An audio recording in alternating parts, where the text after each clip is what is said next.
蓝还随手扔掉中了500万的彩票，因为他想要什么都能得到。大学瞒着女友和漂亮学姐同居，从未露出马脚。高中偷走兄弟的平板3年没被发现，现在更是意外成了连环杀手，杀了包括检察官在内的30余人，还能在警察的眼皮底下开溜。这就是上线仅6天，连续在10个国家霸榜第1的悬疑大作。但你要以为男主一档是个幸运儿，那可就大错特错。他高中时每天被公子哥霸凌，好不容易服完兵役上了一所野鸡大学，又面临毕业及失业的惨剧。幸好一档胸无大志，只想当个废材，便利店的兼职也足够他混日子。同往常一样，一档看着别人的诗与远方打发时间。一个醉醺醺的老头进来买烟，10块钱的东西恨不得提出800个要求，比出一个羞辱人的手势，还耍赖不付钱。一档强忍着火气出门理论，同伴见势不对，急忙付钱打圆场。毕竟只是个老人家，一档并未计较。终于熬到可以交班时，他向打游戏的店长借了把锤子，想带回家钉上新买的风景画。没想到在回家路上，他又遇见了那个胡搅蛮缠的老头。只不过这次老头睡在路边，纠结再三，一档选择不去多管闲事。可看见老头的同伴就走在前面，还是没忍住开口提醒：“아저씨，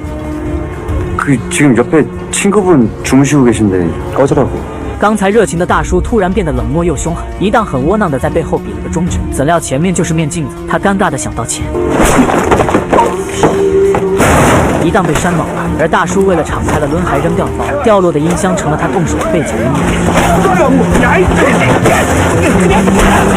尽管在年龄或体力上一档都更胜一筹，但突如其来的拳打脚踢触发了他高中时被霸凌的经历。从来没有反击过的他，在那一刻突然不想忍了，不知从哪来的勇气，抄起包里的锤子，本来要把象征自由的画作钉在墙上，结果第一锤却落在了这个大叔头上。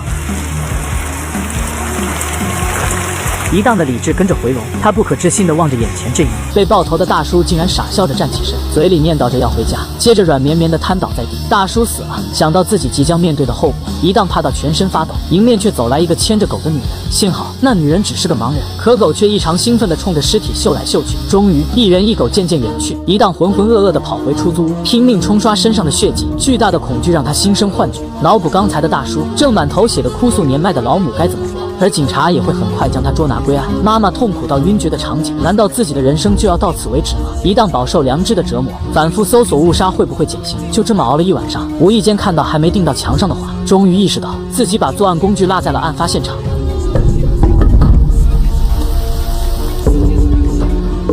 虽然大雨将现场冲得干干净净，案发现场也没有监控，但张刑警还是从死者包里的便利店袋子调取到便利店监控，去找一档问话时，看他如此紧张，顺口炸一句：“그래서죽였어요？네？농담이？”心虚的一档讲述昨晚发生的一切，扛不住压力就要自首的一瞬间。 형사님, 지문 확인됐답니다. 지문 일치합니다. 박 형사님 말대로 서로 죽인 게 맞네요. 목격자도 찾았고요. 진술도 일치합니다. 서로 취해서 다툼이 있었다고 하는데 目击证人看到两人拿着砖头和音响互殴，就连老头的妻子也来警局做笔录，承认自己跟大叔有一腿，准备等孩子高考完和老头离婚再和大叔结婚。这下杀人动机、作案工具全都有了，警局决定结案。一档也胆战心惊的想继续苟下去，只不过张刑警总感觉哪里不对，他继续查看便利店的监控，正巧一档借锤子的画面被苍蝇挡了个严实，于是张刑警又来到便利店，表面安慰一档不要在意那天的审问，实则一直观察他的表情变化，见他面色无异，这才打消了自己的怀疑。不久后，警方通过鉴定大叔的 DNA， 发现他竟是在逃的 A 级通缉犯。一档震惊的看完新闻，原来大叔并不是背负重担的中年人。良知解脱的瞬间，看到大叔再次出现，他一把掐住大叔的脖子，曾经被大叔害死的无辜冤魂挤满整间屋子，伸出血淋淋的双手，随着一档一起用力。警局的调查告一段落，双手沾血的一档回归正常生活。只不过那把丢失在案发现场的锤子，此时正包装完好的出现在盲女的茶几上。盲人女孩每摘掉一次墨镜就能狂赚200万，靠的就是她那双勾人的眼睛。어땠어요？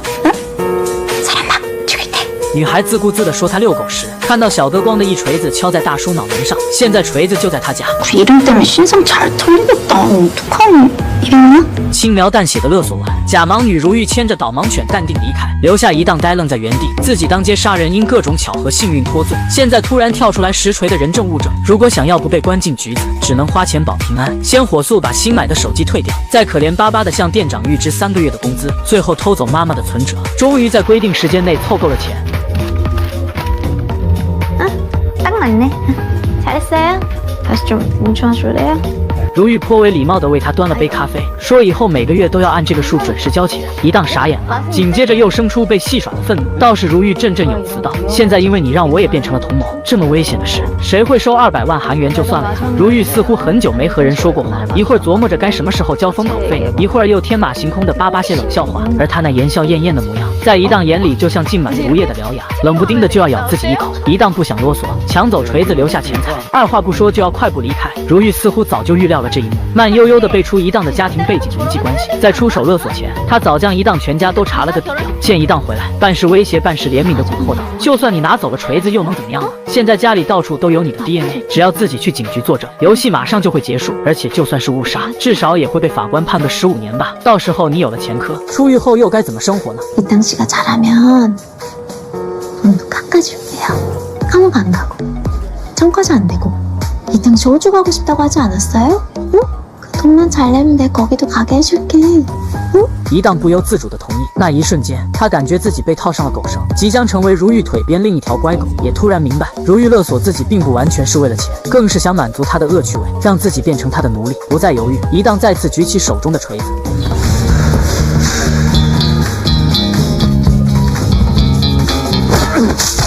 基于上次杀人的经验，一档这次没有落荒而逃，而是先装走全部钞票，再拿走爆头锤子，这才满身是血的冲出门。整个别墅到处都是他的指纹，如玉的血慢慢流到1楼风车上。乖狗狗凑到主人旁边，还不知道发生了什么事。直到4天后，宋奶公发现牛奶还纹丝未动，好奇的跳上围墙，这才看到院里恐怖的一幕。警方很快将现场封锁，狗狗还在院里刨出一个浅坑，探头去看，那竟是2个人的尸骨。法医经过鉴定，确认这2人是如玉失踪5年的姑父姑女，而动手的人很有可能就是如玉本人。因为张刑警在他家找到8份保险，受益人皆是如玉。不过这一切都和一档没关系了，这次杀人不是什么突发意外，而是为了隐瞒第一次杀人的蓄意动手。他一睁眼就能看到如玉正死死盯着自己。一档尝试过各种自杀方式，一连几天的不吃不喝，利用衣架上吊自尽，可始终都无法对自己下死手。然而在恐惧中等待警察上门的他，再一次得到幸运女神的垂怜。警方在现场没发现任何有用的证据。 문 손잡이 같은 지문이 묻을 만한 것들부터 테이블, 방바닥까지 얼마나 할 수 다 개침이에요.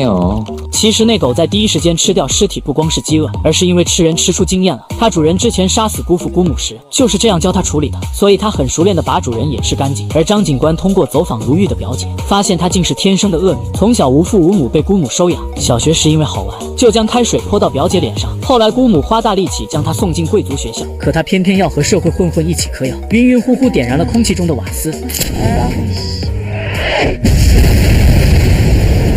姑母无比心疼可怜的侄女，如玉也很心疼自己的后半辈子，于是很给力的给姑母买了8份保险，然后深夜打开煤气灶，本想制造成煤气泄漏的假象，怎料中途姑母醒了过来。엄마 때문에 다 꼬였잖아. 여가 手持巨额赔偿金，独占姑母的大别墅，领养一只淘汰的导盲犬。如玉日子过得逍遥又快活。不过现在，哪怕如玉是杀害姑父母的真凶，她的死亡现场找不到任何有用的证据，警方仍未将这起案件定性为意外。因为如玉用摩卡壶泡了咖啡，却不倒进自己的杯子，反而倒在纸杯里，显然当时还有其他人在场，案情一时陷入僵局。而狗狗则因没有主人，即将面临安乐死。当警官带他去处置中心的路上，正巧被2个曾教育过的小混混看见，酒壮怂人胆，混混倒反天罡的想去教训警察，一路跟到无人的小巷，拿着破碎的酒瓶胡乱猛撕。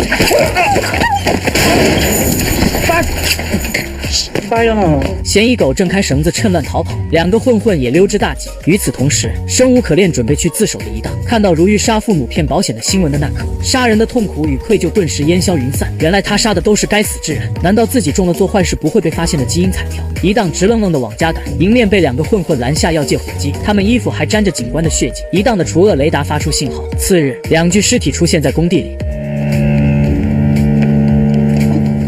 女孩只是穿短裙拍了几张羞耻的照片，就被同班的富二代盯上，当晚强行将她掳到小树林。어때요? 야, 진짜 크지? 야, 그게 문제가 아니야. 그냥 한채가 좀. 身体上的创伤尚能痊愈，心理上的痛苦却久久不能释怀。最终，女孩煎熬了1个月，选择跳楼轻生。可这个高度并没有让女孩当场死亡，她整整痛苦了16个小时才离开人世。更可恨的是，由于富二代的年龄尚小，甚至都没有受到学校的处理，而行凶者的母亲则大闹女孩灵堂，甚至在女孩父亲面前恶意诋毁是女孩先同意的此事。老实巴交的父亲眼睁睁看着女儿受尽委屈，却无能为力。而两个混混有了母亲无底线的承诺，行事越发嚣张，肆无忌惮。直到这天，他们遇到了被上天眷顾的杀手，一档一眼判定这两人该死，于是以一敌二，与他们扭打成一团，一板砖接一板砖的把他们送上西天。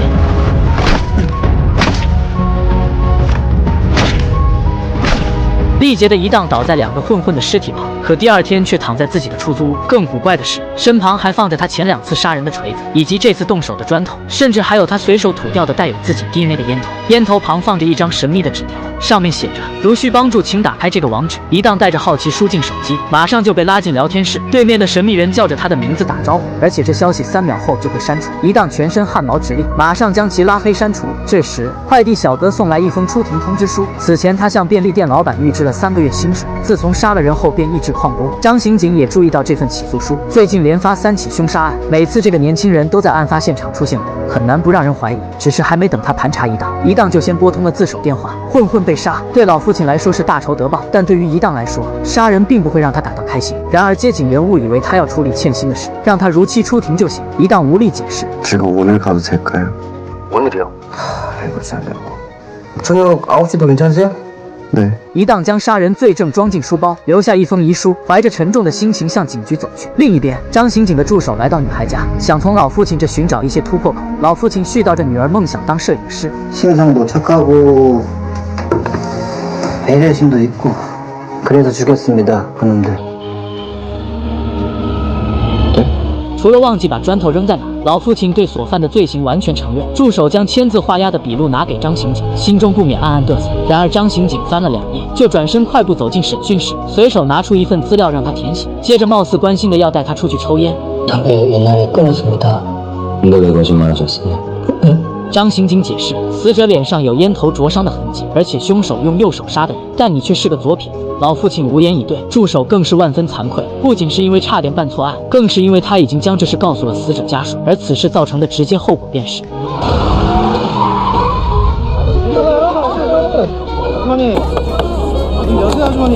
老父亲被送去急救，而一档在赶去警局的路上突遇飞车党，装满罪证的包就这么被抢走，人还在拉扯中摔倒骨折。飞车党拿走钱后，嫌弃地看着包里的破烂玩意，抡圆胳膊一用力，走你！杀人罪证就这么被永远沉在江底。一档的自首计划也跟着告吹，他不知是该哭还是该笑，连医生都嘀咕，现在竟然还有飞车党抢劫。此时，病床上的老父亲仍死咬着自己就是凶手，打着上厕所的借口，支走护士偷偷打开手机，神秘人适时发来信息，上面写着：“既然你是这个意思，那我尊重你的决定。”老父亲心中五味杂陈，抬头竟看见恩人大咧咧地出现在医院里，旁边就是警察，吓得老父亲急忙为他打掩护，就像那天晚上一样。原来当时老父亲也在现场，遵从神秘人的计划，正准备为女儿报仇。可老实人就算拿着刀都不敢杀人，绝望之下，竟看到一档动起了手。不管他动手的原因究竟是什么，老父亲都万分感激他帮自己报了仇，心甘情愿顶了这杀人的罪。他希望一档走快点，千万别回头。一时不防，自己竟摔倒在地。听到声音的一档转身来帮忙，老父亲急切地催他快走，说这里有警察。